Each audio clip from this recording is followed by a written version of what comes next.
Nagising si Rio at natagpuan ang kanyang sarili sa isang kaharian ng mga ulap na may isang anghel na nakatayo sa kanyang harapan. Una sa lahat, ipinaalam sa kanya ng anghel na siya ay namatay kamakailan. Ngunit sinabi rin niya na si Rio ay hindi pupunta sa kabilang buhay. Long story short, nakadali na naman ang hanggal na truck na yon. Kaya ngayon ay kailangang ipadala ni Michael si Rio sa ibang mundo para makapagsimula siya ng bagong buhay. Mula sa impormasyong mayroon si Michael, hindi makakatanggap si Rio ng anumang espesyal na misyon o gawain na gagawin sa bagong mundo. Kaya malaya siyang gawin ang lahat ng gusto niya. Sinabi ni Rio na gusto niyang mamuhay ng mabagal at nakaka-relax at ayos lang iyon kay Michael. Ngunit una, kailangan niyang bigyan si Rio ng pangunahing konteksto ng mundo kung saan siya muling magkakatawang tao. Ito ay isang mahiwagang mundo na tinatawag na Water Metropolis. Ito ay isang lungsod na napapalibutan ng tubig at may mga espesyal na kapangyarihan na uugnay sa tubig at humigit kumulang 20% ng populasyon ay maaaring gumawa ng mga spell gamit ang kanilang mga natural na elemento. Sa sinabi nito, ang elementong pinakakatugma kay Rio ay tubig, at dahil humiling siya ng isang mabagal, nakaka-relax na buhay, kinuha ni Michael ang kalayaan na magtayo ng isang maliit na bahay na may starter pack at isang barrier sa paligid nito upang ilayo ang mga halimaw. Bilang bahagi ng kanyang starter pack, naghanda din si Michael ng isang ice house na may 2 buwang halaga ng pagkain na nakaimbak, kaya hindi na kailangang mag-alala si Rio na magutom sandali. Bumili din siya ng libro na may mga detalyadong paglalarawan ng lahat ng halimaw na maaaring makaharap ni Rio sa lugar. Makakatulong ito kapag nakatagpo ni Rio ang mga hayop sa kagubatan. Ngunit sa ngayon gusto niyang subukan ang kanyang bagong magic. Tumungo siya sa labas at sumigaw ng incantation water ball dahilan upang lumitaw ang isang globo ng tubig sa kanyang kamay, kaya mukhang mas madali ang magic kaysa sa inaasahan niya. Ngunit magagawa rin niya ito sa pamamagitan lamang ng pag-iisip ng isang water ball, kaya hindi naman talaga kailangan ng incantation. Ngayong alam na niyang marunong siyang gumamit ng mahika, dumiretso siya sa bathhouse at sinimulang punuin ang tubig ang batya. Ngunit sa lalong madaling panahon na pagtanto niya na ang alam lang niya ay kung paano gumawa ng hindi mainit na tubig, walang paraan na ma-enjoy niya ang paliligo na mainit, kaya tumungo siya sa labas at agad na nagsimulang gumawa ng apoy upang painitan ang tubig. Ngunit sa kasamaang palad, wala siyang ideya kung paano magsisimula ng sunog na tulad nito. Sa huli ay bumigay siya at humiga sa kanyang likuran. Ngunit pagkatapos ay tumanggala siya sa araw at binigyan siya ng magandang ideya. Kumuha si Rio ng palanggana at nilagyan ito ng tubig. Pagkatapos ay sinusubukan niyang tumuon dito upang i-compress ang tubig habang inaalis ang init. Sa kalaunan, nagsisimulang mabuo ang yelo, at pagkatapos ng kaunting pagsasanay, nagagawa niyang i-shape ang yelo sa isang magnifying glass para magamit niya ang araw sa pagsisimula ng apoy. Pagkatapos ay ginagamit niya ang apoy na iyon upang magpainit ng ice bath, kaya sa pagtatapos ng unang araw, makakapag-relax na siya. Sa kung ano ang natutunan niya sa paglikha ng yelo, dapat siyang lumikha ng mainit na tubig sa kanyang sarili kung dagdagan na lang niya ang init sa tubig. Kaya kailangan niyang simulan ang pagsasanay na iyon sa lalong madaling panahon.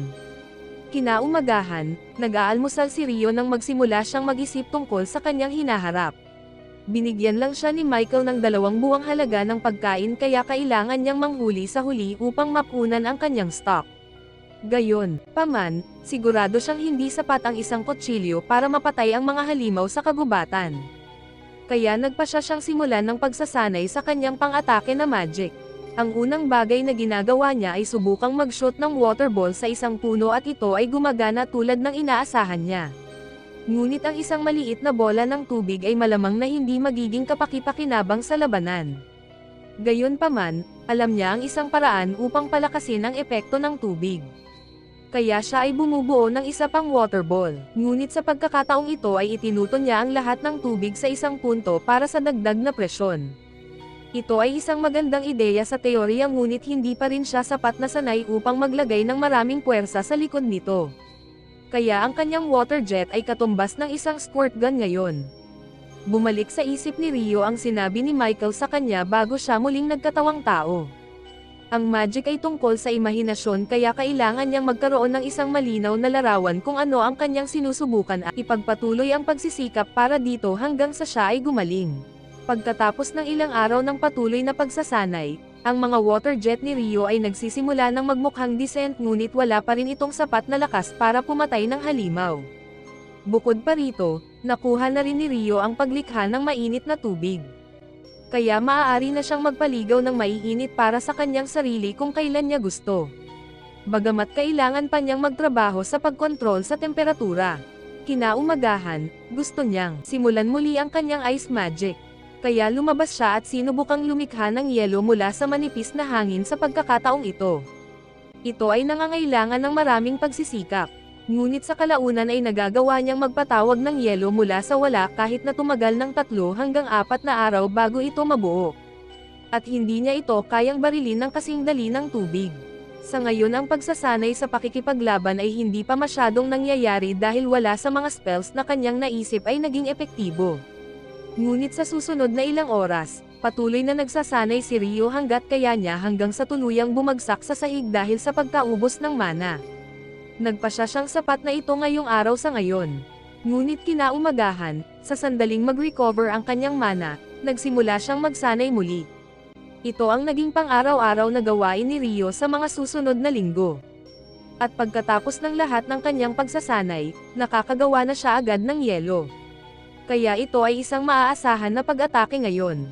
Dahil sa wakas ay kumpleto na ang kanyang bagong arsenal of attack spells at ubos na ang kanyang supply ng pagkain. Tumungo si Rio sa kagubatan sa unang pagkakataon upang simulan ang kanyang pangangaso. Agad niyang nakita ang isang pares ng bakas ng paa ng hayop kaya sinundan niya ang mga ito hanggang sa makarating siya sa malapit na ilog.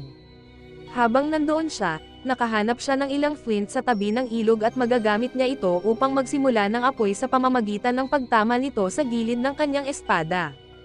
Habang narito siya, plano rin niyang mag-ipon ng ilang detoxification herbs kung sakaling kailanganin niya ang mga ito. At bigla na lang siyang nakarinig ng mahinang ungol na nagmumula sa kanyang likuran. Nang lumingon siya, nakita niya ang isang maliit na baboy ramon na nakatitig sa kanya at siya ay ganap na natigilan. Nagsimulang sumugod ang baboy ram kay Rio. Ngunit ito ang unang pagkakataon na kailangan niyang lumaban para sa kanyang buhay. Kaya nahihirapan siyang mag-isip kung ano ang gagawin. Akmang tatamaan na siya ng baboy ramo. Nagawa niyang makaalis dito at tumalon sa gilid upang maiwasang maapakan. Pero mukhang hindi pa tapos ang baboy ramos sa kanya. Buti na lang at nakabawi na sa wakas si Rio. Kaya habang tumatakbo ang baboy ramo sa kanya, lumilikha siya ng isang ice track para madulas ito. At pagkatapos ay bumubuo siya ng ilang mga spike ng yelo sa mismong landas ng baboy ramo na humahantong sa agaran at brutal na kamatayan nito. Matapos proseso ang karne ng baboy ramo, tiningnan ni Rio ang libro ng halimaw upang basahin ang tungkol dito, at tila, ang lesser boar, ay ang pinakamahinang halimaw na maaari mong makaharap sa kagubatan na iyon. Ang buong libro ay nilalayong maging gabay para sa mga nagsisimula, kaya karamihan sa mga halimaw dito ay medyo basic. Ngunit may 2 karagdagang pahina sa dulo ng aklat na tila mahalaga. Ang isang pahina ay nagtatalakay tungkol sa mga dragon at kung paano sila mga nilalang na sapat na makapangyarihan upang sirain ang buong lungsod ng mag-isa. Inirerekomenda ng libro na tumakas kaagad kung sakaling makatagpo siya ng isa dahil hindi siya magkakaroon ng pagkakataong talunin ito. Bagamat malamang ay hindi rin niya ito matatakasan kaya mas mabuting humingi na lang siya ng awa. Mayroon ding isang pahina dito na nagsasabi tungkol sa isang bagay na tinatawag na demonyo ngunit walang maraming impormasyon tungkol dito.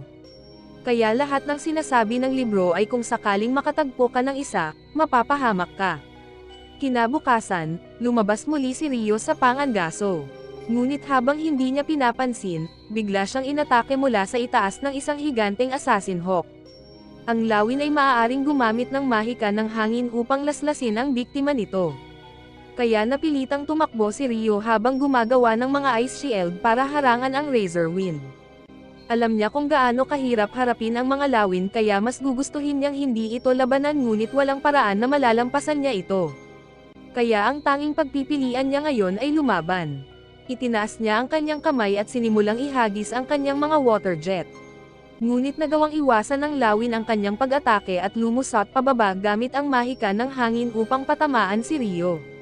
Gayunpaman, nag-react si Rio sa oras upang lumikha ng isang kalasag ng yelo na naglaslas sa isang lawin sa mata at naging sanhi ng pagbagsak nito ng ulo sa lupa. Ilang saglit pa ay nagkamalay na ang loang bagamat tuluyan nang nasira ang kanyang mata kaya lumipad ito sa ere para umatras. Ngunit bago ito umalis, kailangan ng isang huling tingin kay Rio upang kabisaduhin ang kanyang mukha. Dahil ngayon ang Hawk ay may personal na galit sa kanya. Gumaon ang loob ni Rio na nakaligtas siya. Ngunit hindi talaga ito ang kanyang inaasahan na magiging kanyang bagong nakaka-relax na buhay. Habang si Rio ay hinahabol ng Hawk, tumakbo siya ng napakalayo kaya naligaw siya sa kagubatan hanggang sa hating gabi.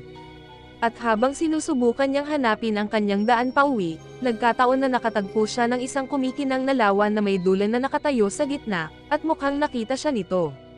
Sa paglipas ng panahon, ipinagpatuloy ni Rio ang kanyang pagsasanay at ngayon ay nagagawa na niyang manghuli at mag-imbak ng pagkain para sa kanyang sarili ng madali.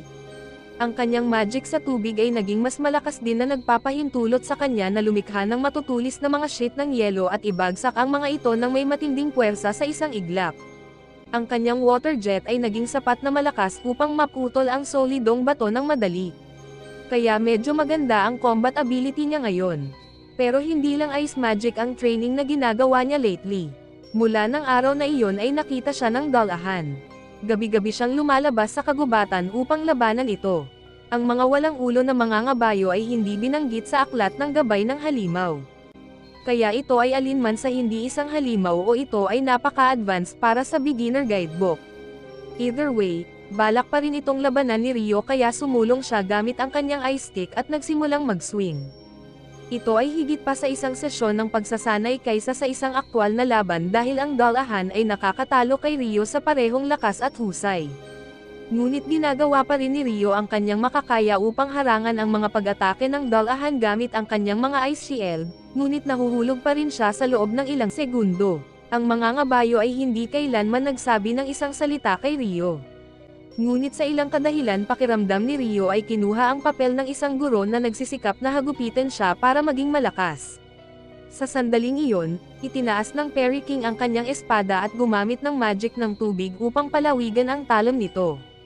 Nagulat si Rio nang malaman na ang Fairy King ay maaaring gumamit din ng salamangka ng tubig. Ngunit pagkatapos ipakita kung paano gumagana ang espada, ibinigay ito kay Rio at naglakad palabas sa lawa. Maya-maya, si Rio ay nasa labas ng pangangaso gaya ng dati nang bigla siyang inatake ng parehong Assassin Hawk mula sa huling pagkakataon. Hindi niya natatandaan na naging itim ito noong huling nakita niya ito. Kaya ipinapalagay niya na talagang pinaghirapan itong mag-evolve para lamang ito makabalik para sa isang rematch. Ang Hawk ay sumisid patungo kay Rio at naglunsad ng ilang wind slashes. Kaya't naglagay si Rio ng 5 patong ng mga pader ng yelo upang protektahan ang kanyang sarili. Gayunpaman dahil nag-evolve na ito, napakalakas ng wind slashes ng lawin na agad nilang nabasag ang lahat ng yelong pader ni Rio. At ngayon nagsisimula na siyang kabahan. Nagsisimula siyang tumakbo sa buong field habang naglalagay ng mga pader ng yelo upang harangan ang anumang mga papasok na pag-atake.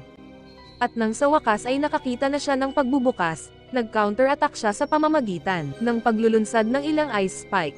Gayunpaman, nagawang iwasan ng lawin ang mga spike sa isang biglaang pagputok ng bilis. At hindi lang iyon, ibinuka nito ang bibig at sumisigaw sa dalas na nakakasagabal sa mahika ni Rio. Kaya nawala ang lahat ng kanyang mga kalasag ng yelo at halos wala na siyang pagtatanggol. Ngunit hindi pa rin tapos ang lawin kaya nagsimula itong lumipad sa harap ni Rio at masasabi niyang may malaking darating ngunit hindi niya alam kung kailan. Diretsyong pumutok sa kanya ang isang kidlat. At ang pag-atake na tulad nito ay nakamamatay ngunit sa kabutihang palad, nakagamit siya ng patpat bilang lightning rod at tumalon palayo upang iligtas ang sarili habang nagpapagaling si Rio mula sa bahagyang pagkakuryente na natanggap niya, bumaba ang lawin at sinubukang tapusin siya gamit ang mga kuko nito. Ngunit sa huling segundo, inilabas ni Rio ang kanyang espadang yelo at pinigilan ang pag-atake ang lawin ay nakipagsagupaan sa kanya ng ilang beses. Ngunit salamat sa lahat ng pagsasanay ni Rio kay Fairy King mabilis niyang nahanap ang isang puwang sa mga depensa ng lawin at sinaksak ito sa leeg.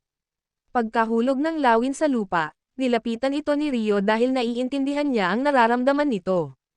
Nawalan ito ng mata dahil kay Rio. Kaya't gustong-gusto nitong patunayan na mas malakas ito sa kanya. Kaya naman nag-evolve ito para dito. Ngunit ginugol din ni Rio ang kanyang oras sa pagsisikap na lumakas. Kaya sa huli, natalo pa rin ang lawin. Pagkatapos noon, nagsimulang maglakad si Rio pauwi ngunit sa sobrang gulat niya, Bigla siyang hinarap ng isang dragon na aalala niya ang sinabi ng libro tungkol sa mga dragon na hindi kayang pigilan ang lakas neto kaya naniniwala siya na siya ay tiyak na mapapahamak ngunit sa kanyang surpresa, nagsimulang makipag-usap sa kanya ang dragon gamit ang telepathy. Ang dragon ay tila ayaw nitong saktan si Rio sa anumang paraan. Sa katunayan, natigil lang ito dito dahil kasalukuyang naghahanap ng isang itim na lawin na dumaan dito. Kaya iniisip nito kung nakita ni Rio sa paligid. Natutuwa si Rio na hindi pala away ang dragon ngunit malamang na tinutukoy nito ang lawin na pinatay niya. Kaya humingi siya ng tawad at ipinaliwanag na inatake siya ng lawin kaya't wala siyang pagpipilian kundi patayin ito. Nagulat ang dragon nang marinig na ang isang taong tulad ni Rio ay maaaring pumatay ng isang lawin ngunit tila hindi siya masyadong nabalisa tungkol dito. Medyo naiintriga ang dragon sa espadang dala ni Rio dahil kinilala niya ito bilang Fairy Kings at para sa kanya. Ibinigay ito sa isang batang lalaki dapat may ginawa si Rio para mapunta sa magandang side niya. Nagustuhan ng dragon si Rio at si Rio ay may ilang mga katanungan na inaasahan niyang itanong dahil wala pa siyang gaanong impormasyon tungkol sa mundong ito. Natapos ang pag-uusap nila ng dragon ng ilang oras hanggang sa sumapit ang gabi. Ngunit naputol ang kanilang pag-uusap dahil kailangan ng umuwi ng dragon ngayon. Pinasalamatan siya ni Rio sa pagsagot sa kanyang mga tanong at nagpapasalamat din ang dragon sa kanya. Dahil ilang taon na rin ang nakalipas mula nang magkaroon siya ng ganoong kawili-wiling pag-uusap. Nagpaalam silang dalawa. Ngunit habang nangyayari iyon, nasa langit si Michael na sinusuri ang mga papeles para sa muling pagkakatawang tao ni Rio nang mapansin niya ang isang bagay na nakalimutan niya kanina.